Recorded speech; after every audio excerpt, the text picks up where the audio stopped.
Last year alone, banks made over $280 billion just off your money, your fees, your deposits, and also your rejections. But here's what nobody tells you. The banks that rejected you actually wanted to be able to fund your business, but they built out a system that keeps 80% of all businesses. And today, I'm actually going to go ahead and hand you guys the keys. So my name is Abdul Hassan, and I'm the founder of the Capital Vault. In the last 2 years, we've been able to fund over 600 clients, over $80 million in business funding alone. I came to this country with my family with absolutely nothing. We had no connections or any type of safety net. We had to be able to figure it out. And once I learned about the credit system, man, it was literally a game changer. It flipped the light for me because now I was able to go in and access other people's capital so I can be able to start any type of business idea. So while I'm funding, the industry average is around 15%. If people go to submit their applications alone, we actually get a 94% success rate on all applications just because we know exactly what the banks want. So what I'm telling you guys based on the title of this video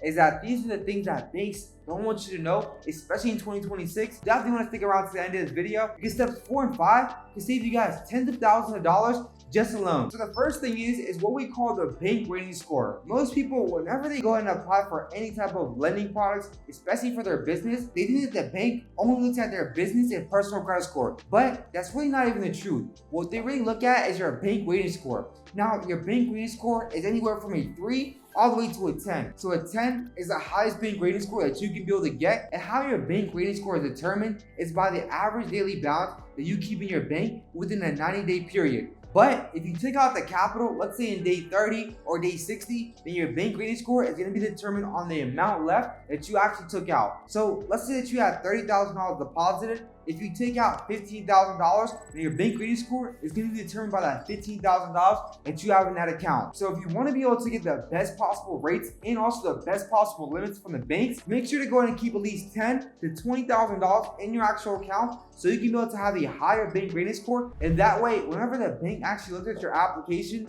they're a lot more incentivized in order to be able to give you a higher limit starting off the bat. And side tip, if you want to know exactly what banks out there that are near you that give out favorable terms, what I would look at is ibanknet.com and also bankbranchlocator.com. These are two really great sites that will give you guys a list of all the different banks in your area. So definitely go ahead and check them out for your next funding sequence. All right, so the next step is what we call no documentation funding. So if you ever went to a bank and automatically they're asking you for 2 years of tax returns, your last 3 months of bank statements, and all this documentation and paperwork, is really because of the fact that banks love to be able to make you jump through loopholes. Banks always want to make sure they're lending out products to the most qualified applicants. But the thing is, a lot of people, whenever they go to the bank and ask for funding, they ask for the wrong program. And that's really when your tax returns and also your business documents come into play. Now, you can't walk into a bank and ask them, hey, what type of no-doc funding do you have? It's gonna raise a lot of red flags. So don't do that, and definitely don't tell them that I sent you. What you really wanna do, the slick way, is to go in and ask them what programs you guys currently have. And whenever they mention the programs to you,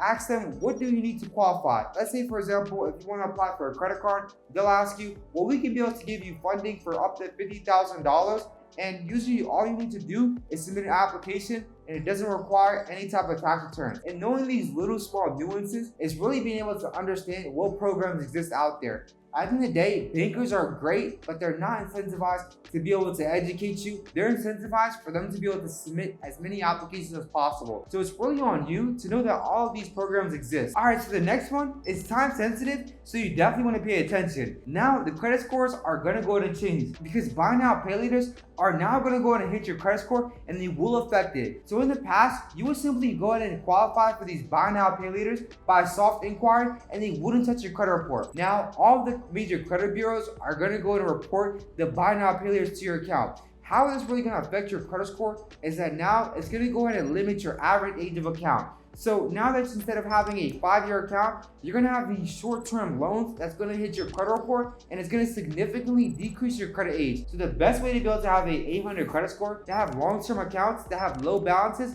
that stay on your credit report. So now this takes us to secret number 4, which is really the reason on why you're currently getting denied. If you've been denied for a loan, a business credit card, or even a line of credit, the thing is, it's probably not even your credit score. Most of the times when people get denied, they spend months and months trying to go and work on the wrong things, ought to simply be able to reapply and still get denied. So the thing is, what I teach, right, is what we call lender magnetism. It's not about just your credit score, it's the overall picture, right? Imagine your business like a draft pick, right? What you really want to be able to do is have the full package, right? You don't necessarily just want to have good credit score. You want to be able to have a good financial profile and also a good structure. So whenever the banks look at your business, it looks very, very sexy. You really want to be able to have a full package and really be able to sell your business to the bank. So this all starts before you even apply or walk into a door. A lot of times, the majority of business owners rush into a bank unprepared. They don't have any type of financials or any structure put into place whatsoever. So whenever they walk into a bank, they automatically get denied. So let me give you guys an example. I see people that try to walk into a bank with only 3 accounts on their credit report. If you have only 3 accounts and they're less than 12 months old, what sense does it make for a bank to lend you any type of money? At that point, you might as well be 18 years old and just have gotten a credit card. The banks want to be able to approve people with a long, lengthy history. That's why a 6-year-old will always get approved for higher limits than a 20 or 30-year-old, because they've been able to go ahead and manage their credit over a long period of time. And to the banks, that's one of the more important factors. Now, I know it only weighs about 15% of your score, but trust me, whenever the underwriters look at this, this is one of the most important factors they look at. So whenever you walk into a bank, you want to make sure you have at least 2 personal credit cards that have been on your report for more than 8 months. So here's secret number 5, which we call the funding velocity system.